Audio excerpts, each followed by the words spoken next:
What's up, guys? We're back once again to some malicious compliance. Let's get on in the stories and I'll see you in a bit.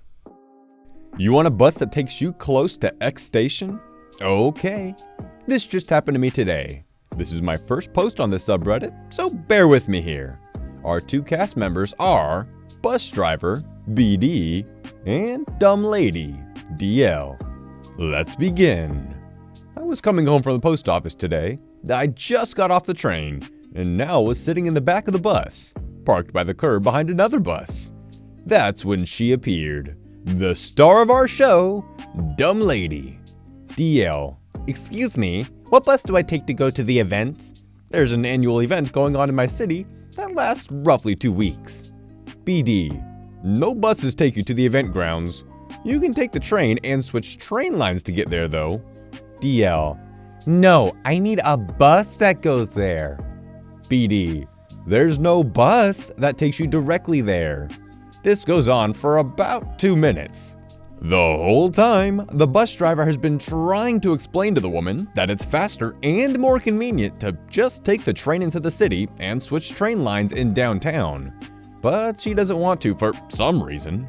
I think at that point the bus driver has had enough, as afterwards the bus dropped me off 2 stops prematurely from my stop because it went out of service. So I'm guessing the bus driver just wanted his shift to be over and wanted to get rid of her. DL, I need to take a bus that at least takes me close to there. BD, you see that bus in front of us? It'll take you to X station. It's the same train lines as event station.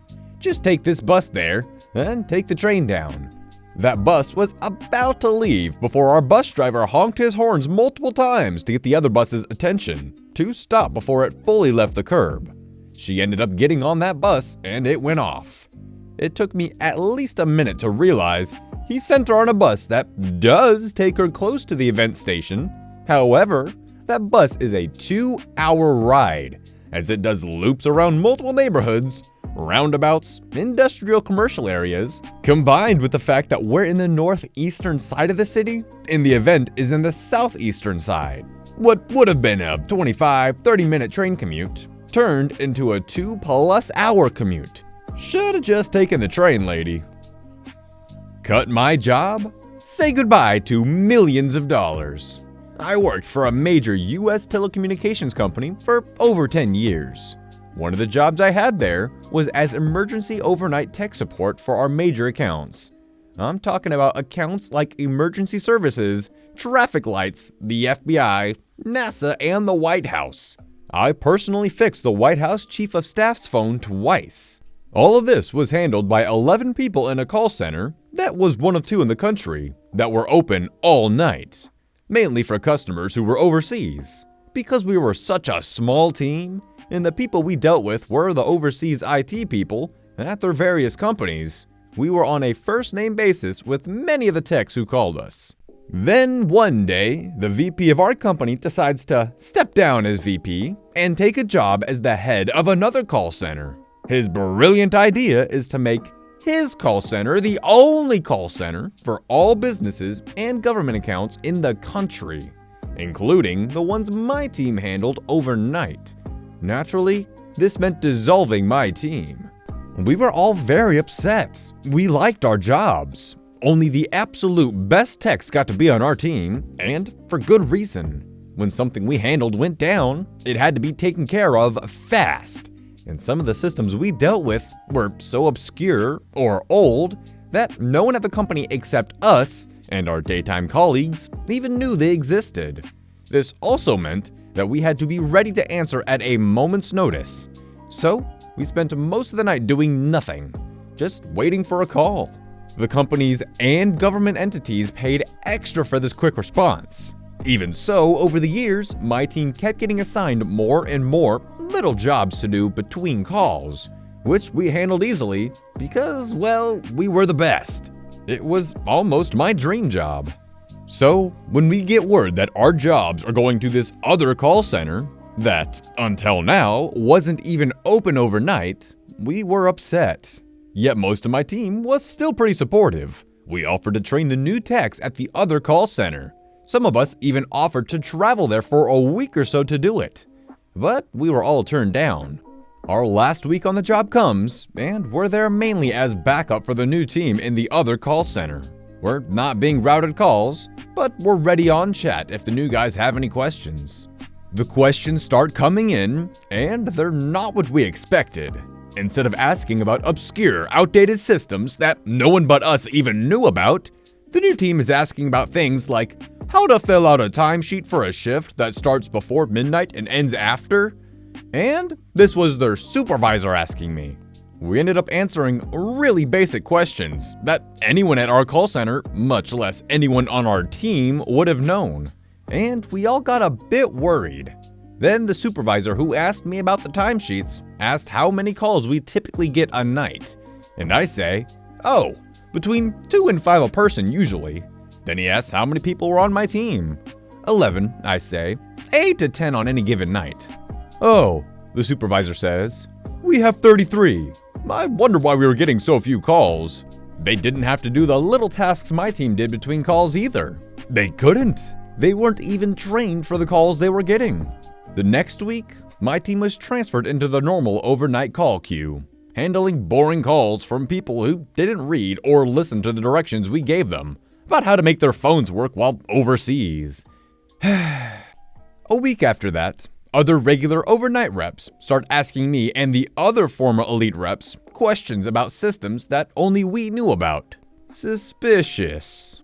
A few days later, I get a call transferred to me, and it's one of the overnight IT guys from the major accounts. I ask how he got a hold of me, and he says that the first guy he talked to transferred him to me.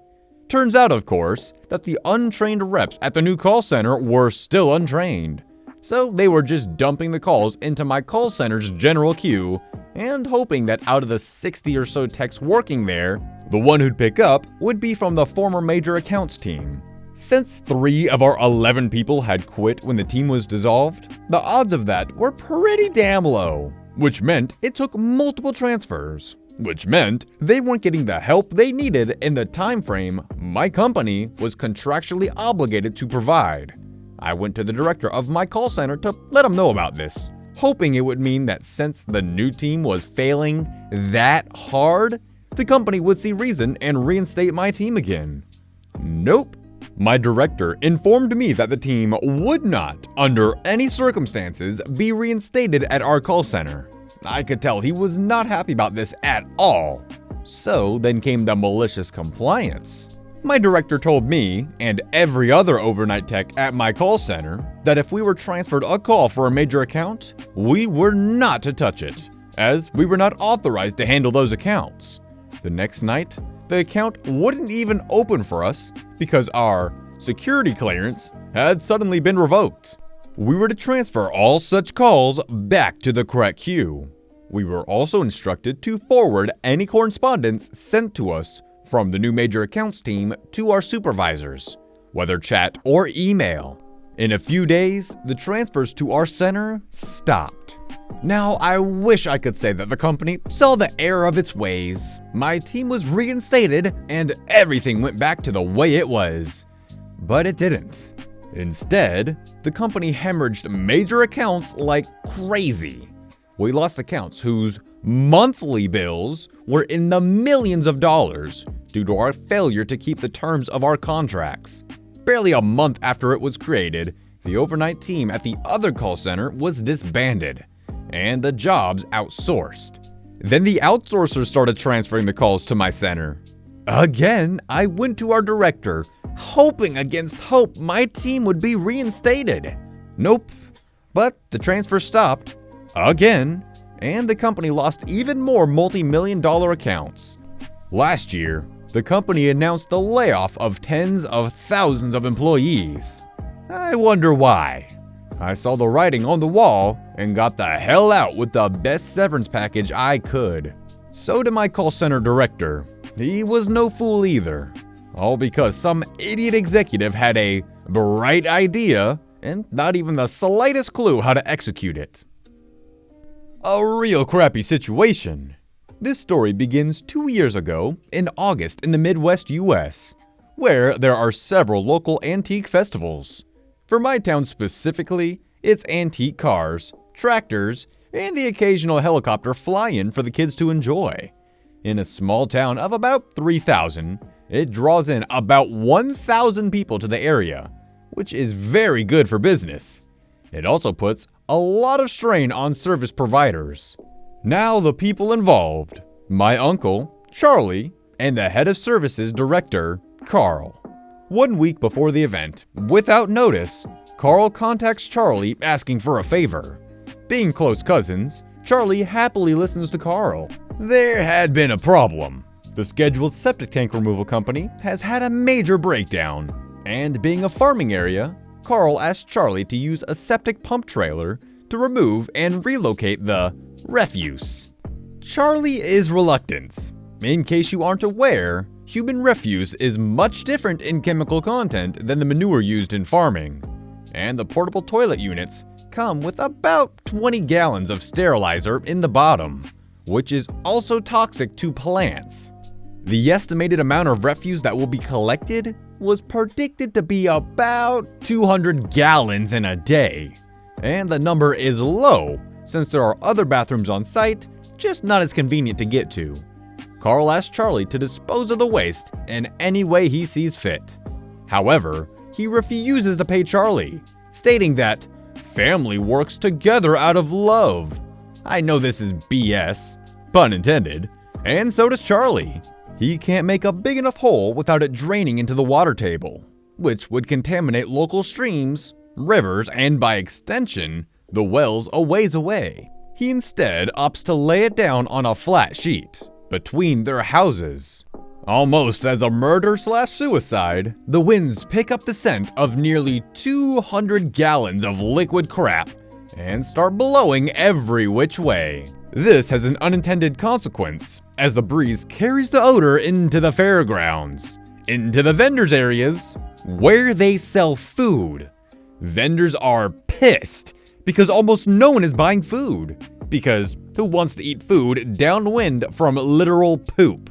The vendors start threatening to never return to the event, as they paid $1,000 each to set up shop with free utilities. Aware of how damaging this was, Carl contacts the vendors and says he will give them free lots in the next fair cycle in exchange for their inconvenience. Alright guys, that's gonna wrap it up for the stories. I hope you enjoyed it, and if you did, consider subscribing if you're new. And if you really liked it, maybe give it a thumbs up and a share. Anyways, I'll see you in the next one. Peace out.